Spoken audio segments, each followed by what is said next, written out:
All right, and we're following some breaking news coming out of Ottawa involving students coming in, international students to our country, and word that the Trudeau government is once again cutting its own cap on the number of students that will be allowed into Canada, a cut of another 10%. In 2025, international student study permits will be reduced by 10% from the 2024 target of 485,000. That means that only 437,000 permits will be issued next year. Still a lot, but that number will be lower than what we've seen in the past, and that number will continue into the following year, 2026. Behind all this, of course, Canada's housing crisis, affordability concerns, and worries that too many international students are straining the system. It's something that the government is well aware of and has been under pressure to try and deal with. The government has announced recently a 2-year cap on international students, but again, they're choosing to extend it now and cut by another 10%. We're hearing from the immigration and employment ministers. Let's listen in for a moment there. The Prime Minister said in August that the changes will come into effect on September 26th.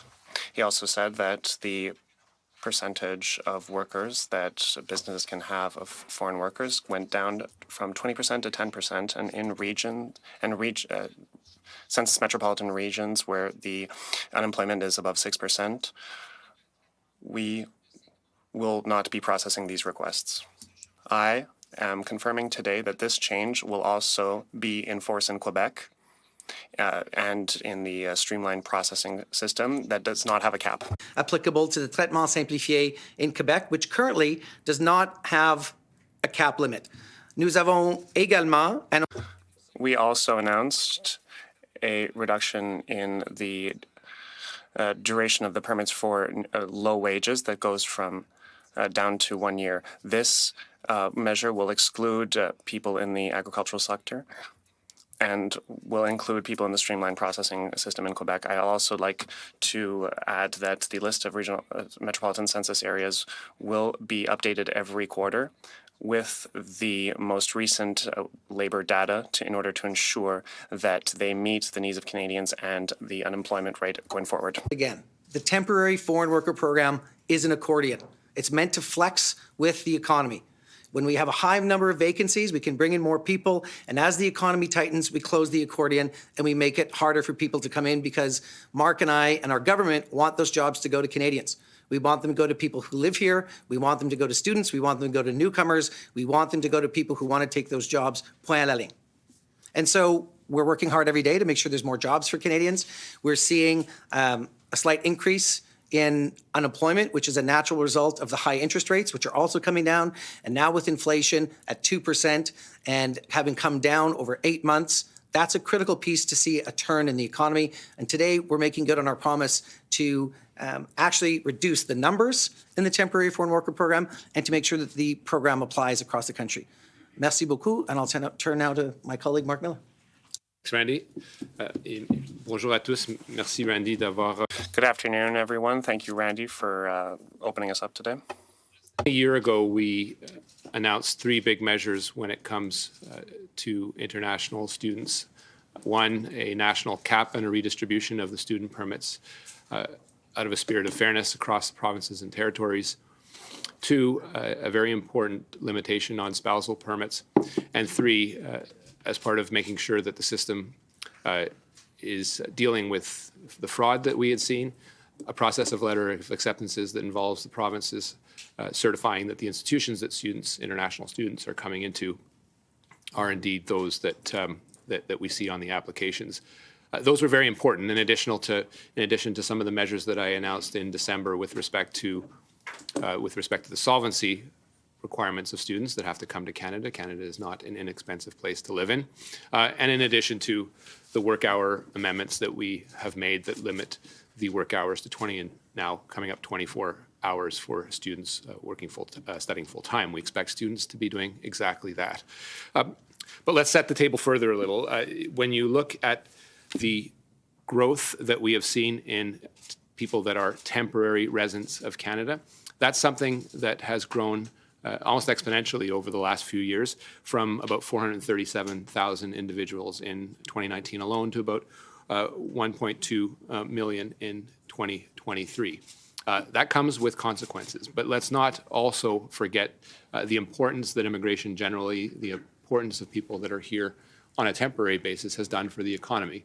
The Bank of Canada has said it, the International Monetary Fund has said it, the immigration writ large has been in part responsible for preventing us from going into a recession, has been important for the net growth in the gross domestic product. Again, this has been important, and it's been important to the growth of the country, but I think it's safe to admit that we have allowed certain aspects of this to get overheated, and probably for too long. I made in March an announcement, an important one, to reduce the number of people that are here temporarily from 7% to 5% over the next 3 years. The Bank of Canada rightly highlighted that a number of the measures that we have taken, while important, were not sufficient in order to address that number and to give people the satisfaction that those numbers were going to come down in that period.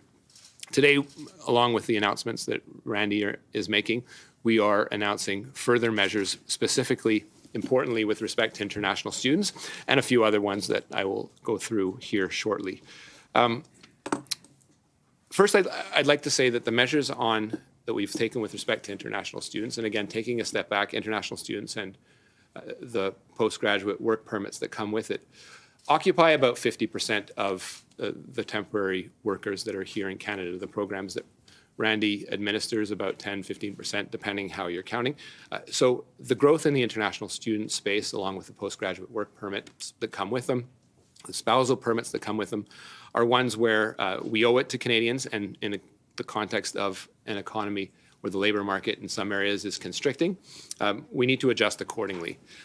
I would say that the measures that we've taken up to now are working. You have seen more than anecdotal evidence that there has been an impact on certain rental markets where students are more prevalent. And this is an announcement in advance of the annual level plan that I know a number of you are eager to hear me on, that I will be announcing on November 1st. And integrating for the first time ever a fuller picture of what immigration looks like in our country and what we are projecting for the economy, for Canada, for our social cohesion for the next 3 years. So today I am announcing 6 additional measures, and I'll go through them in a little bit of detail because I think that's important. Tout d'abord, nous allons réduire. First of all, we will be lowering the target for study permits by 10% in 2025 over 2024, and will be maintaining this level for 2026. That means that we are aiming to deliver up to 437 study permits in 2025 and 2026, which would represent a decrease of approximately 36% over 2023. Then we will exempt fewer students from the cap. That means that people who weren't included in that cap in January, that is, people who are master's or PhD students, will be taken into account in this cap. Looking at the numbers, you will see the number I announced is higher as part of the first measure I'm taking, and that's because of Measure 2, in which we are carving in master's and PhD programs. So simply put, the international student cap is here to stay. Certains étudiants étrangers sont mieux. Some international students are better prepared to integrate and succeed in Canada, particularly postgraduate students who meet the needs of the Canadian labour market, and that is why we are reserving about 12% of the available cap for these students, and we will be aligning the post-graduation work permit program with our economic priorities. Years, and I think this is important, we expect these changes to yield approximately 300,000 fewer study permits. À partir du Ça, c'est la troisième mesure. That was the third measure. As of November 1st, we will be introducing new language proficiency requirements for post-graduation work permit applicants, aligned with the requirements of the permanent residence streams. Language benchmark, CLB, level 7 for university graduates and CLB 5 for college graduates will be required for anyone applying for post-graduation work permit on or after November 1st of 2024. We know that people that can speak the language are All right, better. starting to get a little technical to here, so succeed let me in jump Canadian in. We're society. following this breaking news out of Ottawa. The Trudeau government is further reducing its own cap on international students, cutting it by another 10%. Here's how that's going to play out. Next year, the number of international student permits will be reduced down to 485,000, will be reduced by 10%. For some context, there were more than 1 million international students in Canada back in 2023. That was an increase of almost 30% over the previous year. As well, foreign temporary workers, there were more than 1 million of them in Canada in 2023. And that does not include permanent residents who were allowed to come to Canada and become permanent residents, another 500,000 or so. You can see what this has done. A lot of pressure on the government to act because of the housing crisis, affordability crisis. So now they are drastically cutting the number. The immigration minister there, Mark Miller, basically admitting that we've allowed this to go too far and for too long. The number of newcomers we know has put a strain on Canadian society. Housing, public services, infrastructure, and unemployment issues. Now the government choosing to act to try and cut down some of those numbers.